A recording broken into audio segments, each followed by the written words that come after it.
Isa nga sa mga produkto nila dito sa farm, yung kanilang pinakbet chips. Kasi kadalasan, di ba, pag pinakbet, ulam yan.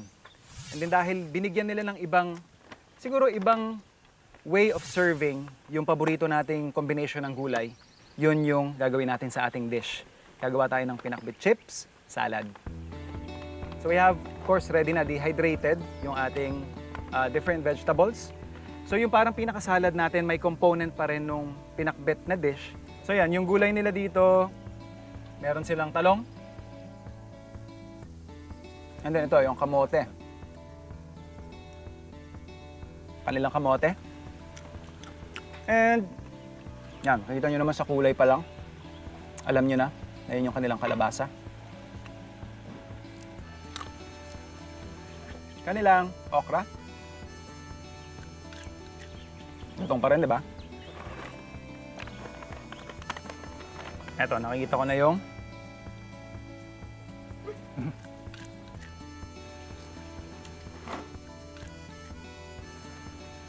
yun yung ampalaya. Dito mismo sa Kinet Eco Integrated Farm pinatutuyo ang mga naturang gulay gamit ang dehydrating machine. So, andito na yung ating equipment o yung parang pinaka-special tool natin para makapag-produce or makagawa ng ating binibenta dito or produktong pinakbet chips. Yan, sir, paano natin ginagawa yan, Sir Sige Alan? po. Pagkatapos pong hatiin ng or balatan, tsaka po i-chop po siya ng super thin para po mas madali po siyang Sinaslice i-process. niyo po ito ng kutsilyo o peeler? Peeler po sir para pantay-pantay po yung pagkahiwa. That's Opo. right. Or kung meron kayong mandolin, gamamit po kayo ng mandolin para kuha nyo hanggang dun sa pinakamanipis na part. You want this to be very thin kasi pag makapal to, Mahirap po siyang i-dehydrate. Tsaka po pag nailapat na po ng maayos, ito po, ilalagay po siya sa screen ng hindi po siya masyadong siksik. Ito po yung mga gulay na na-dehydrate na po, tulad po ng kalabasa. okay, so ito kalabasa niya. Opo. Ito po yung okra na dehydrated na po. I'm not sure pwede bang gumamit ng peeler dito. Hindi O, po. na-slice na to, no? Na-slice Mano-mano na po. to. Opo, gamit po ng kutsilyo. Okay. So, paano natin malalaman na satisfied na tayo or okay na yung pagkaka-dehydrate? Once po na hinawakan po yung kalabasa tapos po pinutol, maririnig po yung crack niya po. May possibility ba na ma-overcook siya? Hindi naman po. Okay.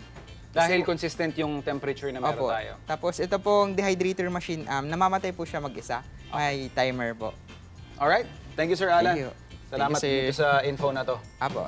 So, yun, food explorers, kung interesado kayo or gusto ninyong subukan yung dehydrator pero medyo pricey rin kasi siya or nag-iisip kayo na pwede ba to ng DIY or do it yourself, pwedeng-pwede. Gagawa lang kayo ng kahon pero ang bubong niya is salamin or plastic.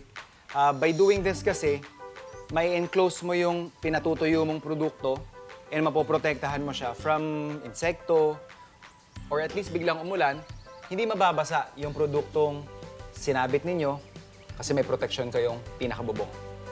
And yun nga, i-assemble lang natin siya para ma-serve natin siya differently. So we have here our sauce natin or we call it vinaigrette natin. Pero yung pinaka-base is bagoong isda.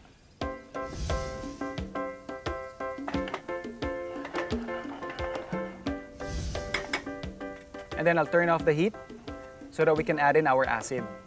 Yung ating kalamansi.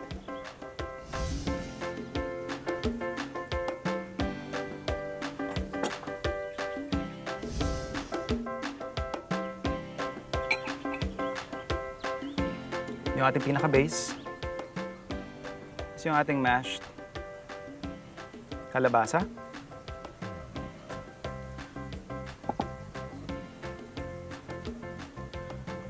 And then, yung ating chips.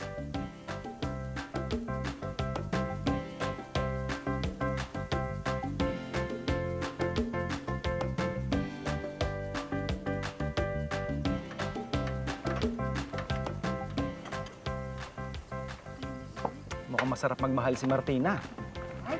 Napakatamis!